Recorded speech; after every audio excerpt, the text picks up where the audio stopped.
Asy'ariyah dan pembelaan terhadap hadis, dari serangan argumen rasional. Tidak seperti fitnah yang digembar-gemborkan Wahabi Taimi, bahwa Asy'ariyah mendahulukan akal daripada hadis. Bila kita membaca kitab-kitab Asy'ariyah secara langsung, maka fitnah tersebut akan langsung terbongkar kedustaannya. Kalangan yang seringkali menolak hadits sahih dengan alasan bahwa kontennya tidak masuk akal, adalah kalangan Mu'tazilah dan falasifah. Sudah maklum, bahwa Asy'ariyah adalah musuh besar dua golongan tersebut, hingga membuat mereka hilang dari panggung sejarah. Bahasan ini sebenarnya panjang, sehingga kurang cocok untuk ukuran status Facebook. Namun saya hendak memberikan beberapa contoh yang sekiranya mewakili untuk mengungkap fakta sebenarnya tentang isu ini. Contoh pertama, adalah kasus ada tidaknya mizan, atau penimbangan amal. Mu'tazilah menolak keberadaannya meskipun dinyatakan dalam hadis, dengan alasan bahwa penimbangan amal tidak logis. Sedangkan Asy'ariyah membela hadits dan menjelaskan bahwa penimbangan itu logis. Dalam kitab ulama Asy'ariyah dijelaskan, وأما الميزان فأنكره المعتزلة عن آخرهم لأن الأعمال أعراض وإن أمكن إعادتها فلا يمكن وزنها إذ لا توصف بالخفة والنقل وأيضا فالوزن للعلم بمقدارها وهي معلومة الله تعالى فلا فائدة فيه فيكون قبيحا تنزه عنه الرب تعالى. والجواب أنه ورد في الحديث أن كتب الأعمال هي التي توزن. وحديث الغرض من الوزن والقبح العقل قد مر مرارا. Adapun mengenai mizan timbangan amal, maka kaum Mu'tazilah seluruhnya mengingkarinya, karena amal-amal itu berupa arot sifat-sifat yang tidak berdiri sendiri, dan sekalipun memungkinkan untuk mengembalikannya, tidak mungkin untuk menimbangnya, sebab ia tidak bisa disifati dengan ringan maupun berat. Selain itu, penimbangan bertujuan untuk mengetahui kadar amal tersebut, padahal Allah Ta'ala telah mengetahuinya, maka tidak ada faedah di dalamnya, sehingga keberadaannya dianggap buruk, dan Tuhan Maha Suci dari keburukan. Jawabannya, telah datang dalam hadis, bahwa yang ditimbang adalah kitab-kitab amal, dan telah berulang kali disebutkan hadis, mengenai tujuan dari penimbangan serta tentang bahasan keburukan secara rasional. Contoh kedua, adalah soal bangkitnya raga yang telah hancur. Falasifah mengingkarinya dengan alasan bahwa yang telah hancur tidak mungkin dikembalikan seperti semula. Sedangkan Asy'ariyah mengatakan, bahwa itu mungkin terjadi secara rasional, dan faktanya memang terjadi, berdasarkan info yang pasti benar, dari Al-Quran dan hadis. Demikian penjelasan lengkapnya. المقصد الثاني في حشر الأجساد أجمع أهل الملل عن آخرهم على جوازه ووقوعه وأنكرهما الفلاسفة. أما الجواز فلأن جمع الأجزاء على ما كانت عليه وإعادة التأليف المخصوص فيها أمر ممكن كما مر، والله عالم بتلك الأجزاء قادر على جمعها وتأليفها لما بين من عموم عامه وقدرته، وصحة القبول والفعل توجب الصحة قطعا. وأما الوقوع فلأن الصادق أخبر عنه في مواضع لا تحصى بعبارات لا تقبل التأويل حتى صار معلوما بالضرورة كونه من الدين، وكل ما أخبر به الصادق فهو حق.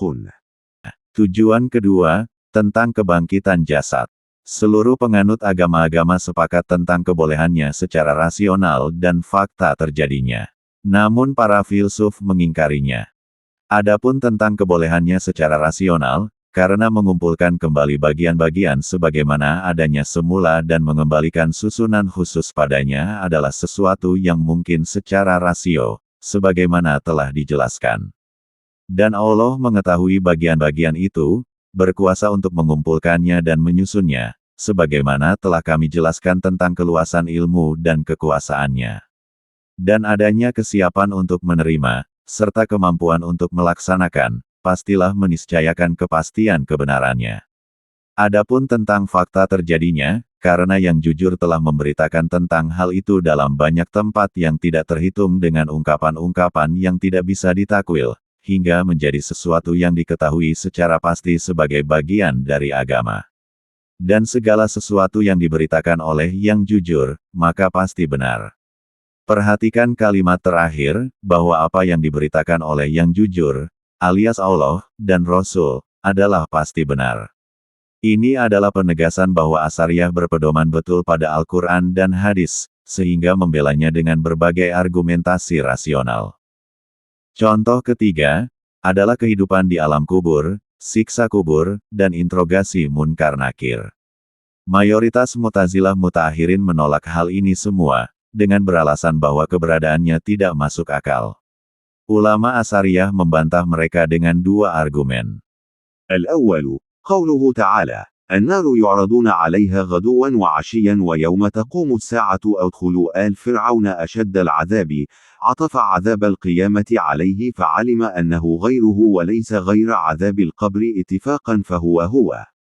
Pertama, firman Allah Ta'ala, api neraka diperlihatkan kepada mereka pada pagi dan petang, dan pada hari terjadinya kiamat dikatakan, masukkanlah kaum Fir'aun ke dalam azab yang lebih keras.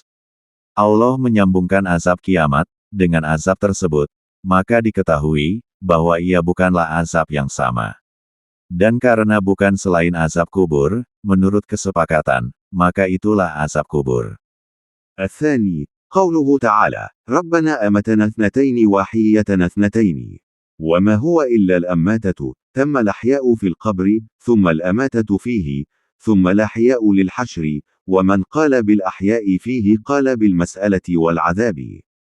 هذا والأحاديث الدالة عليه أكثر من أن تحصى بحيث تواتر القدر المشترك. Kedua, firman Allah Ta'ala, wahai Tuhan kami, Engkau mematikan kami dua kali dan menghidupkan kami dua kali. Yang dimaksud tidak lain adalah, mematikan, kemudian menghidupkan di dalam kubur, lalu mematikan lagi di dalamnya, kemudian menghidupkan untuk kebangkitan. Maka siapa yang berpendapat adanya penghidupan di dalam kubur, ia pun berpendapat adanya pertanyaan dan azab. Adapun hadis-hadis yang menunjukkan hal itu lebih banyak dari yang bisa dihitung, hingga derajat makna umumnya telah mencapai tingkat mutawatir. Contoh keempat, adalah kasus melihat Allah di akhirat. Bahasan ini cukup populer bahwa Mu'tazilah mengingkarinya, dengan alasan bahwa melihat wujud yang bukan jisim adalah mustahil. Sedangkan Asariyah menetapkannya sesuai hadis, dan menjelaskan bahwa melihat wujud Allah yang bukan jisim adalah memungkinkan secara rasional. Karena bahasan ini populer, kiranya tidak perlu saya tampilkan kutipannya agar tidak panjang. Ini adalah sedikit contoh yang membuktikan bahwa Asy'ariyah tidak menomorduakan hadis di bawah akal, tetapi justru meletakkannya di posisi pertama, lalu menjelaskan bahwa seluruh hadis-hadis sahih tersebut bisa dipahami dengan makna yang dapat diterima secara rasional. Akal sehat, baru dimenangkan atas hadis, hanya apabila hadisnya lemah, atau hadisnya sahih, tetapi petunjuk maknanya masih tidak tegas atau multi tafsir, sehingga tidak bisa dimaknai secara sederhana. Seluruh penjelasan ulama Asariyah yang saya kutip di atas, berasal dari kitab yang mengikuti madrasah Imam Ar-Razi, yang seringkali difitnah sebagai madrasah penganut filsafat dan memuja akal, sehingga menolak hadis. Dari contoh di atas terlihat kebohongan fitnah tersebut. Judul kitabnya adalah Al-Mawaqif, karya Imam Aduddin Al-Iji. Semoga bermanfaat.